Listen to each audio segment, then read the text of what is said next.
Hello everybody, Cub Fan here. It's Saturday morning. I got my coffee and I got some ball cards. Um, Last night I went on a box rummage and I went through my rookie card boxes, and I'll kind of show you my process here. But what I got here is I got a stack of rookie cards that I'm gonna go through, and then anybody of uh, anybody of any kind of value. Like this stack here, they get penny sleeved and they get top loaded, and then they get thrown in this box here. I mean, if they don't get top loaded or penny sleeved, they go in 800 count boxes and they get thrown in the closet. And I keep them pretty much forever, and then I just kind of randomly go through it every once in a while. And then guys from here, if they get real big or anything like that, then they kind of go in this box here, and this is kind of like the cream of the crop type thing here. So I showed you that so I could tell you this story. So last night I'm rummaging through the boxes and I came across this card here. And it's a pretty decent rookie card. Paul O'Neill had a great career. But the reason why I own this card is because of the guy on the left, Cal Daniels. And so it got me thinking. I was like, well, I know I have that card. I have his regular rookie card from 86 Donruss, because I remember buying it way back in the day in the late 80s, early 90s. But I went frantically on a tear looking for that card, and I ended up finding it in the 800 count boxes. It was taken out of the top load and out of the penny sleeve, so I got it back out, and I put it back in the top load, but it got me thinking. I was like, why was he out of the card? Why was he out of the top load, out of the box, and back in the 800 count box? And it's because he panned out. He started out like a shining star. Thought he was really going to make it big. I invested a little bit of time and I invested a little bit of money in him, and he kind of fizzled out. So that got me thinking about all the times I had done that as a collector. And so I thought I would make a list. And so what I did is I came up with 20 names of guys, and this is a touchy subject because baseball is just littered with guys that came up and didn't quite live up to expectations, had a short-lived career, didn't really pan out the way everybody thought they were.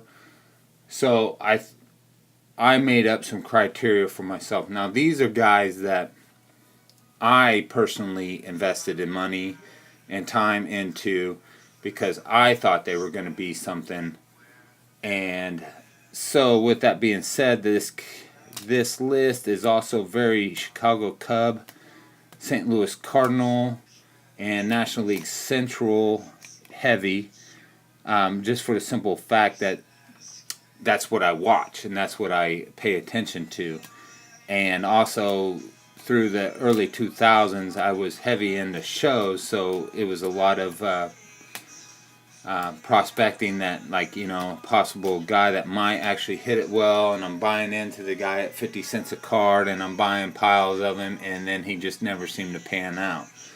So with that being said, here's a list of 20 guys that I invested in that didn't pan out. And we'll start with Cal Daniels.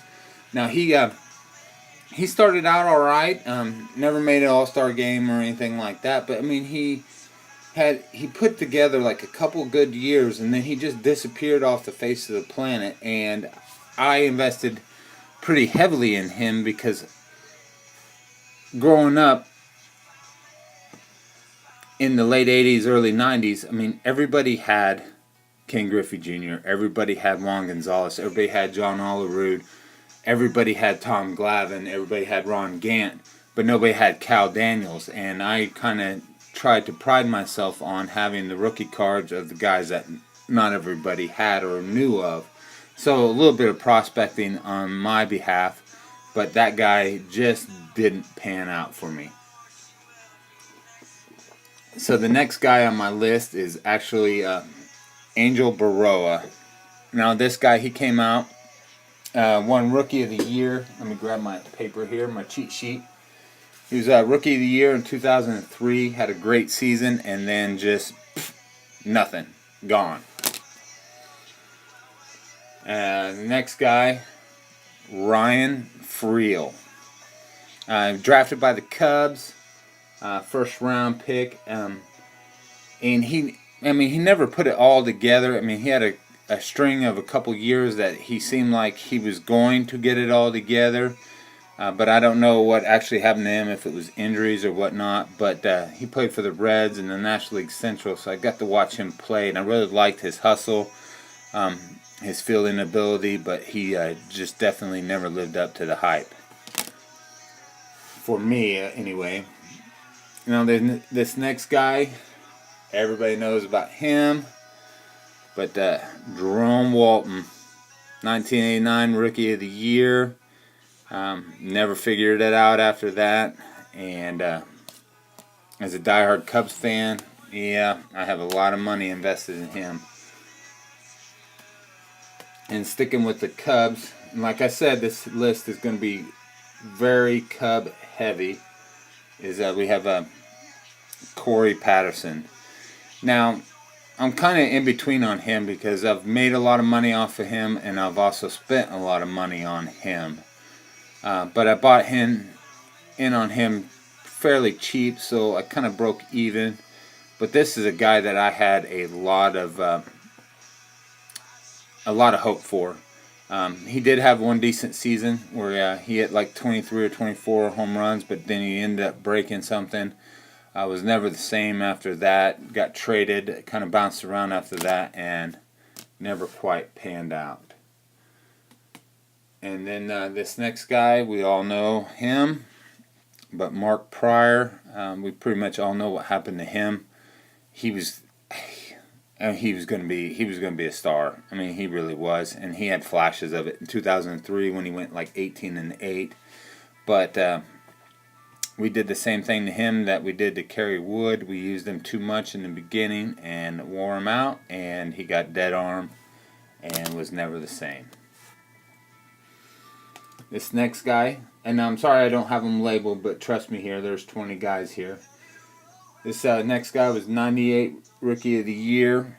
He put together 4 or 5 seasons, and but this guy disappointed me a lot, because this was a guy that I thought was going to be a next superstar in Ben Grieve, and this is just a 98 Pacific Paramount. I think it's the red parallel, but yeah, I mean, he disappointed me so much so that I got rid of all of his rookie cards, and I don't even know what I did with them. I don't want to say I threw him away, but I very well could have, just because. And with him, it was more just his attitude and his unwillingness to put in the work and the effort. But there he is, Ben Grieve. And then from San Diego, we got Sean Burroughs, and he had a lot of hype around him. But for me, it was when he had all the hype going around him is when I was actually living out in San Diego. So I bought into the hype, and I bought into him pretty heavily. And he just never could get together. He even had a 5-year break in Major League Service. He quit in like 06 and then came back in 2011. Had a couple years, but he just never lived up to the hype. And there's a lot of money lost there. And then back to the National League Central is with Dave Duncan's son, Chris Duncan.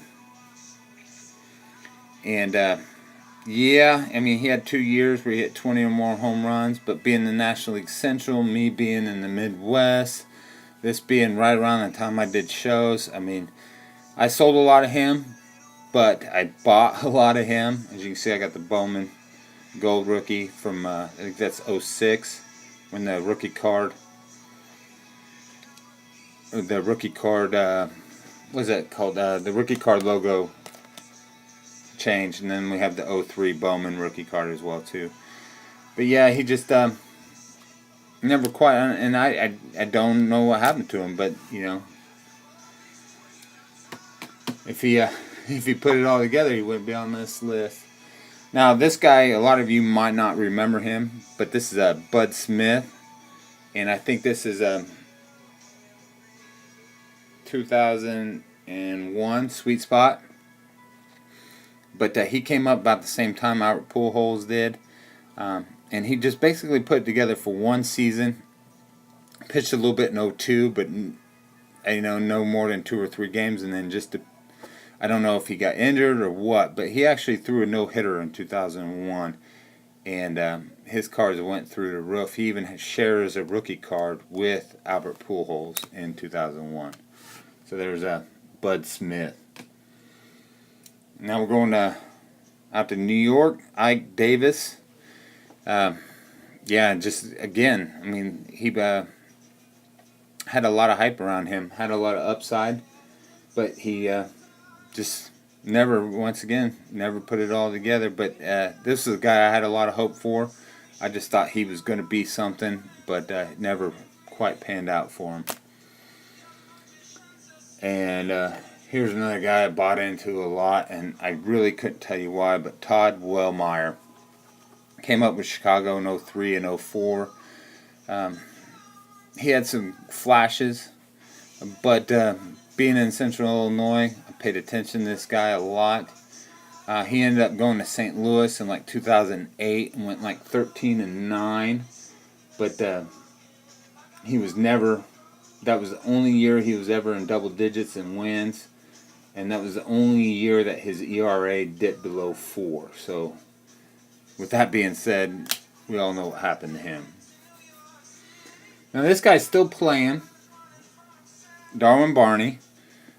This guy's still playing, and he's still. I mean, he's a major leaguer. I mean, he's doing well. But for me, I had a lot of hope for him. And this is he. But he came from a time in Chicago where there was not a lot to be happy for. It was Darwin Barney and Starlin Castro up the middle for the Cubs, and it was a pretty good double play combo that I had a lot of hope for. But he just never quite panned out or lived up to the hype. And then we'll go to Korea and Hee-Seop Choi. Just another guy with Chicago that he came up, and I think in his rookie year he had 13 home runs in 2003, but just couldn't hit major league pitching as well as he could Korean pitching in the Korean league. So once again, but he did hit when he first came out and came up. His cards kind of went through the roof, and that's kind of when I bought into him like a ding dong. And I think I was buying his Bowman Best rookie cards at $25 a pop, which is crazy. And I sold a few, but yeah, I got stuck a couple times too. So there's old Hee-Seop Choi. And then we got from '98 Bowman, we got Gabe Kapler, and he was a rookie. Same time around with Troy Gloss, and there were some other guys came out at the same time, but Troy Gloss came out with a lot of hype, and this guy didn't have the hype around him, but was still a top tier prospect. And I bought into him more than I did Troy Gloss, and he just never quite panned out. I'm gonna say that a lot because that happens a lot, but now this guy, he's on this list for a different reason. And this guy had a great career. Shawn Green. This is from, I think, 92 Tops. And that's his gold card. And this gold card is the reason why he's on this list.